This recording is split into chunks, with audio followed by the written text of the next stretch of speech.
They were among the first to be shut down at the start of the pandemic. Now, 20 months later, nursing homes are allowing visitors back inside people's rooms. Visitors are even allowed if there's an outbreak investigation or if there are positive cases.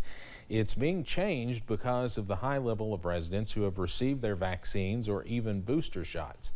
Karen Venice with Sayre Christian Village in Lexington says nearly all of their residents received their booster shots back in August. We actually feel like our workload is a little bit lighter, and that makes us more able to spend more time with our residents and doing the things that we're here to do, which is to care for these folks. Sayre Christian Village is also offering a rapid test for anyone who wants to visit someone and have an extra layer of precaution. The Appalachian Regional Commission announced new grant funding today focused on recovery to workforce. Joined by Governor Andy Beshear in a virtual meeting, officials announced $5.5 million in 2021 ARC Inspire grants, $1.5 million of which is being awarded to 5 projects in Kentucky. The governor says fighting the drug epidemic and reintegrating those in recovery back into the workforce has to be a priority to see the Commonwealth thrive. What we see in recovery is the very best of who we are as Kentuckians and as Americans. Those that make it through, that get to the other side, that could leave their pain behind them and their past. One of those projects is the Rebuild Project in Pike County. We'll have more about that partnership and what is making it happen coming up tonight at 6. If you plan to travel this Thanksgiving week or next Thanksgiving weekend, you'll likely face more traffic on the roads. AAA says they are expecting to see travel return to near pre-pandemic levels. Adam Bernstein spoke to AAA about that and other problems you may face this holiday season. Experts at AAA are expecting about an 11% increase in travelers for Thanksgiving this year opposed to last year, and they say nearly all of those travelers will be driving to their destinations. In a poll conducted by AAA, over 700,000 Kentuckians are expected to travel for Thanksgiving weekend. Experts say this is nearly the same amount of travelers that were seen pre-pandemic in 2019. And in the same poll, only 9% of travelers felt COVID-19 posed a risk to their decision this year, compared to last year when 36% of travelers felt it was a significant risk. But while travelers are feeling safer this year, another factor that may impact decisions is having to pay more at the pump. We have seen our demand just really go higher than what we had last year.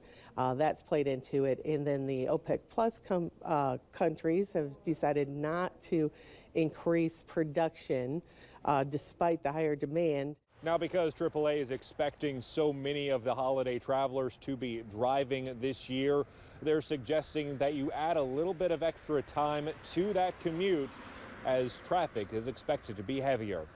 In Lexington, meteorologist Adam Bernstein, WKYT. And coming up at 5:30, hear more about safety tips for traveling and from drivers themselves on if gas prices will impact their Thanksgiving travel plans. Well, with Thanksgiving nearly 1 week away, sales for Black Friday are already upon us.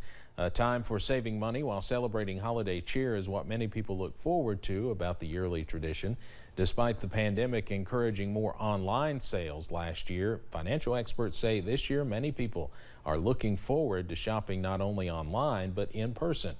But CDFI Director for Redbud Financial Alternatives, Louis Irvin, says people should keep the current supply chain issues in mind. From what I've seen on some of the reports, your shops, your stores are really going to be well visited during the holidays.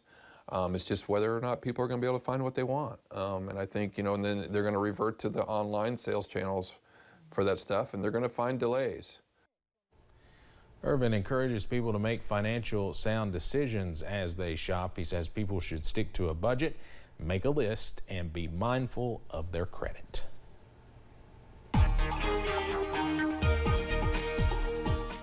High pressure firmly in place this afternoon, combined with a warm front passing across the state, giving us much warmer temperatures for today, even warmer for tomorrow.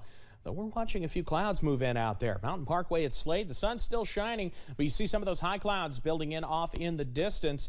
That's where we've got some cloud cover moving in from the south and west. You see it's a cloudier scene as we head up toward London Corbin Airport, or I should say down toward London Corbin Airport when in relation to Slade. Sitting in the low 60s right now, which is above average for this time of year. Jackson checking in at 65, 66 Prestonsburg, and 67 degrees in Irvin this afternoon. So far the big winter, but we've still got about a half hour to an hour of warming left to go before that sun sets tonight. You see those clouds moving into the Cumberland Valley, places like Monticello, Whitley City, and even into Somerset now getting in on a few of those clouds and inching towards London and Mount Vernon along the I-75 corridor as well. We've got plenty of warm air on the way as we head into tomorrow, starting even into tonight. Mostly clear skies, turning partly cloudy. We're in the low 50s for overnight lows, where we should be for daytime highs this time of year, as we continue to see that warm air filter in. Now, we've got more on the way for tomorrow before big cool downs headed our way for the late week. I'll have the details on that coming up in just a few short minutes. Steve? All right, Evan, thank you. The National Transportation Safety Board, which investigates plane crashes, says it should automatically investigate commercial spaceflight crashes. But in order to do so, the agency says it needs new federal rules to lay out how it investigates those incidents. Tuesday, the board called commercial space travel a, quote, a unique mode of transportation. Therefore, the agency said it needs, quote, detailed procedures addressing the distinct differences from investigations of other modes of transportation. 7 astronauts aboard the International Space Station, 4 Americans, 2 Russians, and 1 German, are currently on high alert. That's because of more than 1,500 pieces of new space debris. The U.S. government says the space junk was created when Russia destroyed one of its own satellites with a missile. With these 1,500 pieces of trackable orbital debris poses a risk not only to those astronauts, not only to those cosmonauts, but to satellites, to the interests of all nations. According to U.S. officials, a Russian weapons test of an anti-satellite missile destroyed an old Russian satellite in low Earth orbit. Missions Control says the ISS will remain on alert for the next few days. President Biden visited a small town in New Hampshire to highlight how the bipartisan infrastructure law will help fix aging bridges and roads. The newly signed law is a major win for his administration as the president faces sagging approval ratings. CBS's Deborah Alfarone has more from the White House. President Biden went to Woodstock, New Hampshire to tout the $1.2 trillion physical infrastructure package one day after he signed it into law. We can work together. We can deliver real results. The president used an 82-year-old bridge over the Pemigewasset River that's considered to be in poor condition to highlight the more than $1 billion the state will get to fix its roads and bridges. Right now, there are 215 bridges in your state. 215 bridges deemed structurally unsafe. Wednesday, the president will travel to Detroit, Michigan to promote his policies directly to the American people, despite lagging poll numbers and rising inflation.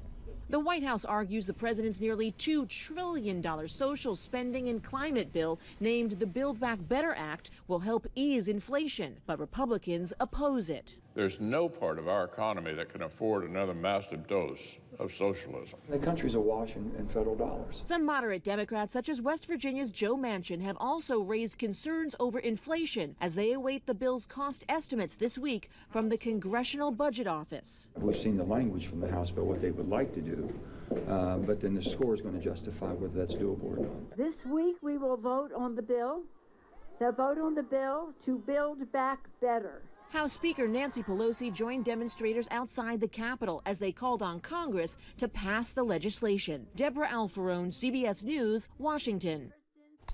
Today, House Majority Leader Steny Hoyer told reporters he expects the House vote on the Build Back Better Act to take place sometime between Thursday and Saturday of this week. Meanwhile, House Democrats are also planning events in their states through the end of the year to help sell the components of the physical infrastructure law. Coming up on First at 4, in that new infrastructure bill, the president shares a new plan for car safety rules and regulations. Those details are next. And we go from early fall right back into early winter as we head into the end of the work week. I'll have the full details straight ahead.